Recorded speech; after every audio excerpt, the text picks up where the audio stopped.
Hey guys, welcome back to my channel. Today I thought I would record a knitting podcast for you guys. I have never made one before. I know a couple of videos ago I talked about everything that I've knit so far this year, but even since then I have a couple more new things to show you. So yeah, I'm gonna get right into that. I'm going to pretty much follow the standard knitting podcast structure with finished objects, whips, and then acquisitions. So I have everything written down. I have a couple pieces to show you, and then I have a couple of things that were commissions, so I don't have them anymore, but I do have some pictures that I'm going to put on the screen for you guys. But yeah, I'm really excited to talk about everything that I've made, what I'm currently working on, and what's coming next. So for my finished objects, I have a few things to show you guys I'm really excited about. The first one is that I finished my summerwood tee, which I was working on in my video where I talked about everything I've made so far as a knitter. So she's right here. I'm gonna put up a video of me wearing it. I also have pictures on my Instagram of me wearing it, but I think it turned out really cute. The collar, I did not do that well. You can kind of tell it's kind of floppy. I think maybe I need to go down a size in needles again. I'm not sure. It's knit bottom up, so the top part, it does have an Italian bind off. I've heard that, I think it's like Jenny's surprisingly stretchy bind off, something like that. Is another good one to try, so I might rip it out and then redo that. I also got kind of confused with the German short rows for the neck shaping. So it's like kind of hard to tell the front versus the back, but I think that's just a me thing. I maybe just wasn't reading the pattern close enough. But another issue that I have with this, again, this is a me thing, is gauge. This is meant to be like a t-shirt, which like it is, but it's meant to have, I want to say like 10 centimeters of positive ease, and this on me probably has like a few centimeters of negative ease. I'm a little bit of a tight knitter, and honestly I'm not upset with how it came out, since I generally prefer like kind of like the baby tee look, which this actually ended up looking like that on me, so I'm actually really happy about that. The collar kind of bothers me a little bit just because it's like so high, and I don't know, I haven't blocked it yet, so that would probably help. I'm wondering if that would help with maybe the collar. Like if I blocked it, maybe it would lay a little more flat. I just get so nervous with blocking because I've never done it, and I'm worried that I'm gonna mess it up, especially because how much time this took. It's knit in fingering weight yarn. I use Knitting for Olive, Pure Silk, and Dusty Artichoke. So it's like a fingering weight yarn, and it took quite a while to knit this. I didn't keep track, but I would guess probably like close to 80 hours. I do have a pretty significant amount of time that I can spend knitting, and this took me about a month to make, which is by far the longest I've spent on a single knitting project. I did actually make one other thing in fingering weight in the past, and that also took quite a while, but because this is lace and it's not just like all over stockinette like my other project was, it definitely took a little bit longer. It's a lot more like looking at charts and counting rows and all of that, which I did actually really enjoy because it's satisfying to finish a block of the chart, like just like the section of rows. It's a 16 row repeat for the lace pattern, and it's really easy to follow, to be honest. It's using, to make the lace, you use a yarn over and slip knit, or yarn over and knit two together. I can't remember which one comes first. I think it's knit two together and then a yarn over, and then if you're doing a slip knit, you yarn over and then do a slip knit, I think. Don't quote me on that. But yeah, overall, I really like how it turned out. I think it's really cute. I'm really happy with it. I might rip out and redo the collar. I don't know, we'll see. I might try to block it first and see if that fixes it. And then I might like sew in a little tag or something just to keep track of the front and back, because it's a little bit hard for me to tell. And again, that's like me. That's not anything wrong with the pattern. That's just user error. But yeah, the pattern's really beautiful. This is by Liv Olvin. I think she also goes by Olvin Knits on Instagram. She has some really beautiful patterns. I believe she's a German-based designer. So yeah, I really enjoyed this project. I honestly probably would make it again, even though it took me so long, but I will probably wait until around this time next year to do so. But I think it would also be really cute to knit this with long sleeves. I think it'd be a really cute like long sleeve tee. But yeah, the sleeves are just stockinette with some ribbing at the bottom, and I think it honestly contrasts really well with the lace. I think it's just like so beautiful. But yeah, I've gotten some compliments on this already, and yeah, I really like how it turned out. The next finished object I have is actually a crochet project. So I wanted to make just a quick little crochet top to bring on vacation with me. Here she is. I'm really excited. I'll put a video of me trying it on too so you could see it better. But this is the ruffle top by Passionate Knits. It was really easy to follow, really easy directions. You essentially just make the 2 cups. You add a couple of stitches over here, and then you stitch across, connect them, and then go back. And then the ruffles, you literally just work back and forth with a double crochet stitch. And then the straps are a chain with a slip stitch in each stitch, which I've never done before. I actually haven't really crocheted any wearables, and it's been a while since I've done it too. I think I haven't really crocheted anything before this last week since the end of 2024, so I was a little bit nervous, but I actually finished this in a day, and I think it's really cute. It fits me really well, and it's adjustable because the back is open, so you can adjust it with straps. So yeah, it's really easy to fit. I feel like the pattern grading was super accurate to the size. It's just based off of your bra size, and then there's, I believe, extra small to extra large. This was a really easy pattern to follow, really cute. Wasn't very expensive on Ravelry either. But again, I'll link all of the patterns from Ravelry in the description, just so that if you guys want to make any of these, you can definitely check them out. But yeah, this is super cute, super fun. I knit this in Lily Sugar and Cream in the color Ecru. So it's like this off-white kind of beige color. Hopefully it's being picked up well. But yeah, it's just like a cute little crop top, open back, really cute for summer. It would be a really cute cover up.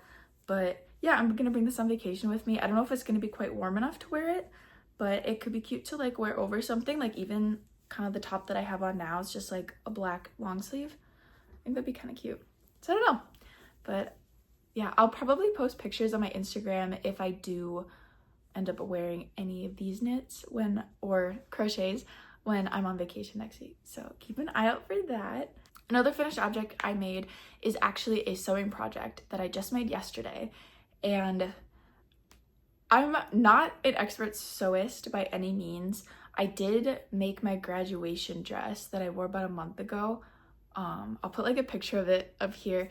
But it took me like a long time to make it, like a couple days, and it was a lot of trial and error. I actually made 2 because at one point I needed to go back to the store to get more fabric, and I got a slightly off color. Even though I brought a swatch with me, which was this whole thing, it was really annoying. But yeah, I bought lots and lots of extra fabric the next time that I made it, and I actually am really happy with how it turned out. It's cotton, which I don't know if I would necessarily use if I was going to make it again, but it was kind of a time crunch thing, and I've never bought fabric online before, so I didn't really want to do that since it was kind of a time crunch. But yeah, it turned out really cute. So that was kind of my sewing experience. I grew up with my mom sewing, so I've made like a few smaller things, but I've never really made my own clothing. Anyway, that's a long introduction, but this is what I made. It's just made out of cotton. It's just a little shoulder bag. So I really like how it turned out. I wanted something that was a little more fun and summery to bring on vacation, because all I have right now is a Michael Kors bag, and it's not really like summer. It doesn't fit the vibe of the other clothes that I'm bringing. So yeah, I have this. It has a little button in here, magnetic clip, and then there's a little pocket on the inside. But yeah, I just got some fabric from Hobby Lobby. The pattern is from McCall's, and it was on sale for like $3, so awesome. And I didn't pre-wash this, and there's nothing in it right now. It's pretty lightweight. It is lined with a heavyweight interfacing. But yeah, I think it'll work just fine for vacation, just a cute little purse. I'm probably also gonna bring a tote bag because I think we're gonna go shopping, and I don't like to carry bags a lot. So if I can put everything in one bag, that'll be great. But yeah, I really like how it turned out. I think it's really cute. It was a pretty easy pattern to follow. It did take me quite a while to make this, just because I'm still a beginner, and making things that are more like a 3D shape, like right here, there's this gusset part. And also I was supposed to do a step that I read the directions wrong and kind of messed something up. So I ended up hand sewing the lining to the outside, like right here where the straps are, right here. But yeah, I'm pretty happy with how it turned out. Like, honestly, I'm probably just gonna use it for like the week, and everything was on sale when I bought what I needed for it, so like I'm not mad about it. I spent like maybe like $10 or $15 total to make the bag. I don't even know if it was that much. And that's including like the magnetic clasp and thread and new sewing needles because I keep breaking them on my machine. But yeah, all that to say, cute little yellow bag. It's not quite butter yellow, which is kind of what I was going for, but as a last minute thing, you know, it's gonna work just fine. The last finished object that I have for this video is a commission that I did actually for my mom. It was a gift for my little brother's school teachers. So I'll put a picture here because I don't actually have them anymore. They've been given, and he told me that they all really like them, so they're really cute. But it was this little tulip. This is my practice one.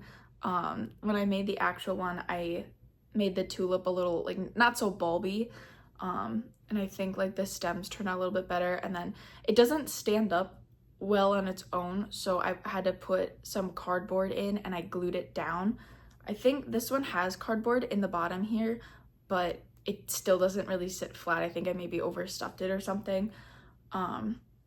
So yeah, I ended up putting the same cardboard in the other one, which the pattern tells you to do, and I just hot glued it in, and then it stayed a lot more flat and it looks so much nicer.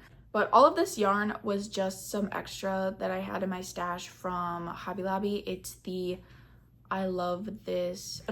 it's the Crafter's Secret, I think, like the little mini skeins that they have of cotton yarn at Hobby Lobby. They're like $2 or $3 a piece. This is a pattern that I got on Etsy. It came in a pack of a bunch of different flowers. Like, I think, I can't even remember all of the ones that there were. I know there was like a heart one. There was,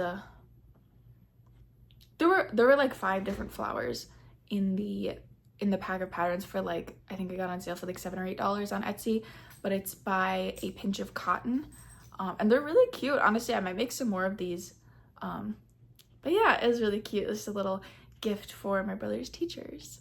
On to whips. I only have one right now, which there's not like a lot to show you guys because I'm not super far with it, but it's the Eva cardigan by Petite Knit. I'm knitting it in Lion brand 24/7 cotton, which is a DK weight, and it's just in black. I keep it in this project bag that I made, which I might make a pattern for because I've had a couple people ask me about that. I might make a pattern for it or just a tutorial, or maybe just sell them. I don't know. They're not super difficult to make, and they're really beginner friendly. So I've never made a pattern, but I think if I was going to, this would not be a difficult one to make. I have my Eva cardigan. It's kind of hard to see because it's black, but I split the sleeves off and I just have them on stitch holders.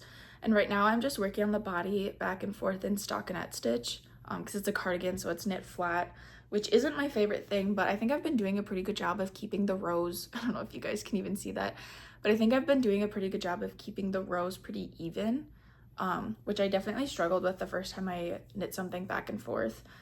But yeah, so I'm hoping I have enough to finish this. Honestly, I just had a bunch of Lion brand cotton, and I think I had like 5 skeins of it I got from Joann's when they were going out of business. So I wanted to make something just in the meantime because I have a new project that I want to make, but I wanted to save up a little bit to buy the yarn for it. I think it'll be nice. I do have a white cardigan already that I made. It's the Step by Step cardigan by Florence Miller. So this one's the Eva cardigan by Petite Knit, so it's a little bit different. The button band is, I think, 2x2 ribbing instead of a double knit button band, which I don't love. So I'm kind of considering just doing a double knit button band based off the pattern from the Step by Step cardigan because I do like that a lot better. It's kind of just like a basic cardigan. It's supposed to be oversized. I think I'm making it with like 20 or 25 centimeters of positive ease. I'm not quite sure, but it's supposed to be quite oversized. So I'm just knitting whatever one is supposed to be my size, like whatever, like true to size kind of thing. I think it's, I don't even know, like size 3 or 4, something like that. Whatever equates to like a medium, that's usually what I make. But yeah, that's my current whip. I also have my plan for my next one, which actually for my last video, the Kupu sweater, which is that plaid one. It's like pink gingham kind of. with like a little picot edge and like the white collar and all that. I thought that was so pretty. I was obsessed with it when I saw it, so I ordered the yarn to make that. So I guess this is kind of transitioning into the acquisition section of my podcast. But yeah, I did buy the yarn that I needed to make that, which she used Cinda's garn for the sample. I've never used that before, and I have used Knitting for Olive, and I don't know, nothing against Cinda's garn. They also were just out of the color that I wanted. I really wanted to do, instead of a pink gingham, I wanted to do a red gingham. So I got like a bright red, more of like a pink, like kind of like a medium pink, medium to light pink, I guess. And then I got the cloud color, which is like an off-white.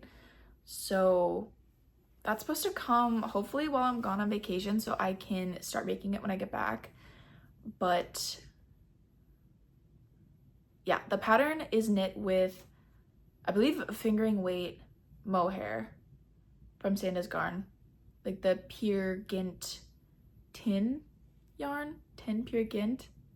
I'm definitely not saying that correctly, but that's what she uses. And then she also uses a mohair, and I'm not going to do the mohair because, to be quite honest, it pretty much doubles the price of the yarn, and I don't really want to spend like $100+ on my first colorwork project.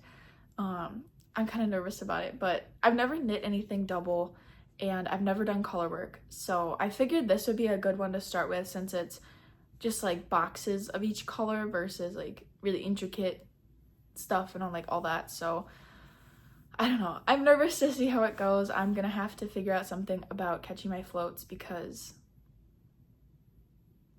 I don't know, I'm gonna figure it out. I didn't realize before that there's only one project, I think, on Ravelry, at least the last time I checked, for the Nupu sweater. So I don't really have much to go off of as far as other people's experiences go.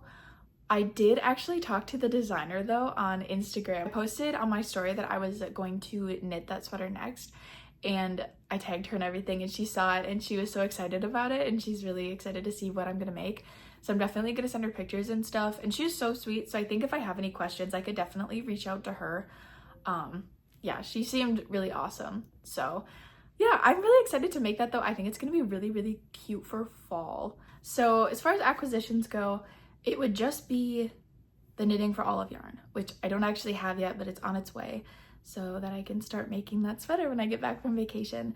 I'm really hoping to grab some yarn when I'm on vacation. I was kind of looking online, and I don't know if there are really any yarn shops in the area. There was one hand-dyed yarn store that I found that's about 40 minutes from where I'm staying.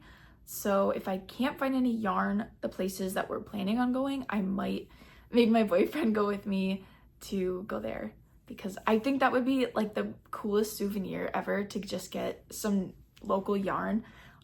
The place that I found online, it's only listed I think on Facebook that they have yarn, and in the pictures that I found from Facebook that are like 5 years old, there was local yarn. So I'm hoping that they still have that. I messaged them on Facebook yesterday and they saw the message but they didn't respond, so I don't know what the situation is with that. But if worse comes to worse, we can just drive like 40 minutes to get some hand-dyed yarn, and I think that's really cool anyway. Like, hand-dyed yarn would be so cute.